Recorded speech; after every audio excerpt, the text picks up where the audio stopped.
ಶೃಂಗೇರಿ ಶಾರದಾ ಪೀಠದ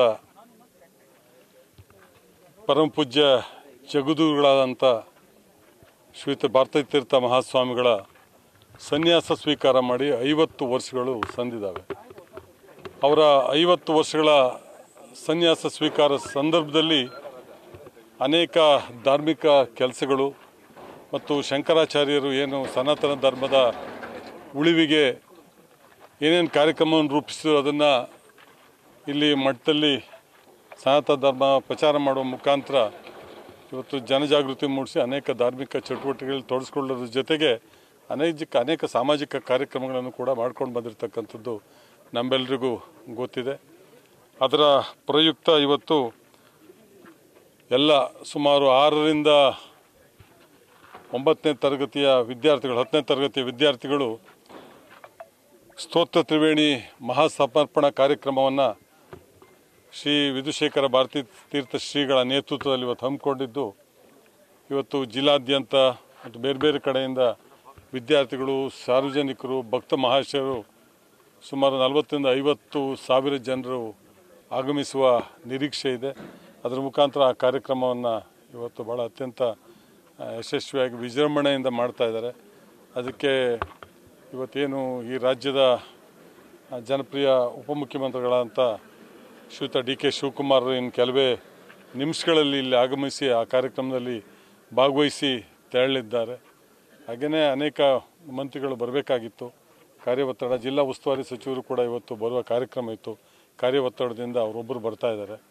ಹಾಗಾಗಿ ಅವರೆಲ್ಲರೂ ಈ ಕಾರ್ಯಕ್ರಮಕ್ಕೆ ಶುಭ ಕೋರಿದ್ದಾರೆ. ಈ ಕಾರ್ಯಕ್ರಮ ಅತ್ಯಂತ ಯಶಸ್ವಿಯಾಗಿ ನಡೀತದೆ.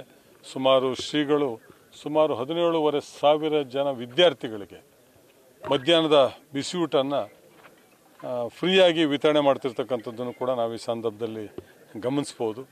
ಹಾಗಾಗಿ ಈ ಕಾರ್ಯಕ್ರಮ ಯಶಸ್ವಿಯಾಗಿ ನಡೆಯೋದಕ್ಕೆ ನಾವೆಲ್ಲ ಸಹಕಾರ ನೀಡ್ತೇವೆ. ಕಾಂಗ್ರೆಸ್ಸಲ್ಲಿ ಪವರ್ ಪಾಲಿಟಿಕ್ಸ್ ಇಂದ ಸಾಕಷ್ಟು ಚರ್ಚೆ ನಡೀತಿದೆ. ನಿನ್ನೆ ವಿನಯ್ ಗುರೂಜಿ ಅವರು ಕೂಡ ಡಿಸಿಎಂ ಅವರು ಮುಖ್ಯಮಂತ್ರಿ ಗುರುಗಳ ಆಶೀರ್ವಾದ ನಮ್ದೊಂದು ಹೈಕಮಾಂಡ್ ಅಂತಿದೆ, ನಿಮ್ಗೆಲ್ರಿಗೂ ಗೊತ್ತಿದೆ. ನೀವು ಅದು ಕೇಳ್ತೀರಿ. ನಮಗೆ ಹೈಕಮಾಂಡ್ ಏನು ತೀರ್ಮಾನ ಮಾಡುತ್ತೆ ಅದ್ರ ಪ್ರಕಾರ ನಮ್ಮ ಸರ್ಕಾರ ನಡೀತದೆ.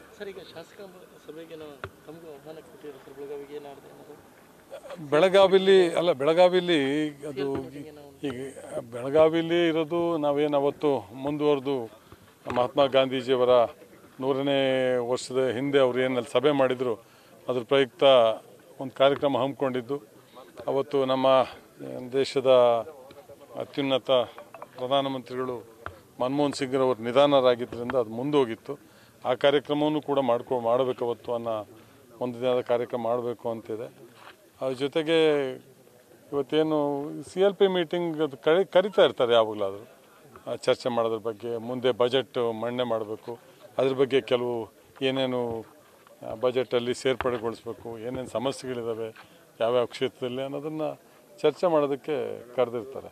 ಅದನ್ನು ರಾಜಕೀಯವಾಗಿ ಬಿಂಬಿಸ್ತಕ್ಕಂಥದ್ದು ಸರಿಯಲ್ಲ ಅಂತ ನನ್ನ ಭಾವನೆ. ಯಾಕೆಂದ್ರೆ ನಮಗೆ ಅದ್ರ ಬಗ್ಗೆ ಏನು ಮಾಹಿತಿ ಇಲ್ಲ. ಚರ್ಚೆ ಬಜೆಟ್ ಪೂರ್ವ ಸಭೆ ಬಿಟ್ಟರೆ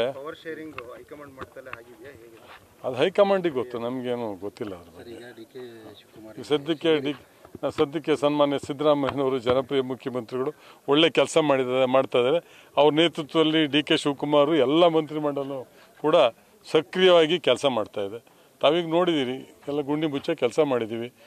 ಭಾಗ್ಯಗಳು ಅತ್ಯಂತ ಕಷ್ಟ ಕಾಲದಲ್ಲಿ ಜನರು ತತ್ತರಿಸಿದಂಥ ಸಂದರ್ಭದಲ್ಲಿ ಅವರಿಗೆ ಆತ್ಮಸ್ಥೈರ್ಯ ಮತ್ತು ಆರ್ಥಿಕ ಸ್ಥೈರ್ಯ ತುಂಬುವ ದೃಷ್ಟಿನಲ್ಲಿ ಇವತ್ತು 5 ಭಾಗ್ಯಗಳನ್ನು ಘೋಷಣೆ ಮಾಡಿ ಕೊಟ್ಟಿರ್ತಕ್ಕಂಥ ಇತಿಹಾಸ ಕಾಂಗ್ರೆಸ್ ಸರ್ಕಾರಕ್ಕೆ ಸಲ್ತದೆ. ನಮ್ಮ ದೇಶದಲ್ಲಿ ಯಾವ ಸರ್ಕಾರಗಳು ಈ ರೀತಿಯ ಸುಮಾರು 60-65 ಸಾವಿರ ಕೋಟಿ ನೇರವಾಗಿ ಜನರಿಗೆ ಕೊಡುವಂಥ ಕೆಲಸ ಮಾಡಿದ್ರಲ್ಲ. ಯಾವುದೇ ಲಂಚ ಏನು ಇಲ್ದಲೆ ನೇರವಾಗಿ DBT ಮುಖಾಂತರ ಜನರಿಗೆ ತಲುಪ್ತಾ ಇದೆ. ಅದೊಂದು ಇತಿಹಾಸ ಅಲ್ವಾ ಅದು. ಅದನ್ನ ಎಲ್ಲದನ್ನು ಹೈಕಮಾಂಡಿಗೆ ಬಿಟ್ಟಿದೆ. ಹೈಕಮಾಂಡ್ ಏನು ನಮಗೆ ಜವಾಬ್ದಾರಿ ವಹಿಸ್ತದೆ ಅದನ್ನು ನಿರ್ವಿಘ್ನವಾಗಿ ನೆರವೇರಿಸುವಂಥ ಅದು ಎಲ್ರಿಗೂ ಯಾರಿಗಿರೋದಿಲ್ಲ. ನಾನು 2ನೇ ಬಾರಿ ಆಯ್ಕೆಯಾಗಿದ್ದೇನೆ. ಈ ಜಿಲ್ಲೆಯಲ್ಲಿ ಯಾರಿಗೂ ಮಂತ್ರಿ ಆಗಿಲ್ಲ. ಹಿಂದೆ ಒಂದು ಕಾಲದಲ್ಲಿ 3 ಜನ ಮಂತ್ರಿ ಆಗಿದ್ದರು. ಇವತ್ತು ನಮ್ಮ ಜಿಲ್ಲೆ 5ಕ್ಕೆ 5 ಸ್ಥಾನನೂ ಪಕ್ಷದ ಎಲ್ಲ ಒಂದು ಒಗ್ಗಟ್ಟಿನಿಂದ ಕೆಲಸ ಮಾಡೋದಕ್ಕೆ ಗೆದ್ದಿದ್ದಾರೆ. ಯಾರಿಗಾರು ಜವಾಬ್ದಾರಿ ಕೊಟ್ಟರೆ ನಮ್ಮ ಜಿಲ್ಲೆಗೆ ಒಂದು ಜವಾಬ್ದಾರಿ ಕೊಡೋ ಅವಶ್ಯಕತೆ ಇದೆ. ಮಲೆನಾಡಿನ ಕೊಡುಗೆ ಭಾಳ ಇದೆ ಸರ್ಕಾರಕ್ಕೆ, ಆರ್ಥಿಕವಾಗಿ ಸಾಮಾಜಿಕವಾಗಿ, ಧಾರ್ಮಿಕವಾಗಿ ಎಲ್ಲದರಲ್ಲೂ ಪ್ರಾಕೃತಿಕವಾಗಿಯೂ ಕೂಡ ದೊಡ್ಡ ಕೊಡುಗೆ ಇದೆ. ಸರ್, ಈಗ ಡಿ ಕೆ ಶಿವಕುಮಾರ್ ಇಲ್ಲಿ ಶೃಂಗೇರಿ ಬರ್ತಾ ಇದ್ದಾರೆ, ಏನಾದ್ರು ಅವರು ಸಿಎಂ ಆಗದಂತ ಏನಾದ್ರು ವಿಶೇಷ? ಅಲ್ಲ, ಇವತ್ತು ತ್ರಿವೇಣಿ ಸಂಗಮ ಸಮರ್ಪಣೆ ಪೂಜ್ಯ ಗುರುಗಳ 50ನೇ ವರ್ಷದ ಕಾರ್ಯಕ್ರಮ ಸನ್ಯಾಸ ಸ್ವೀಕಾರ ಮಾಡಿ ಅದಕ್ಕೆ ಆಹ್ವಾನ ಮಾಡಿದ್ದಾರೆ.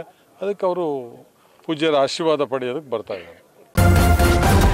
ನ್ಯೂಸ್ ಫಸ್ಟ್, ನಿರ್ಭೀತಿಯಿಂದ ನಿಮ್ಮ ಪರವಾಗಿ.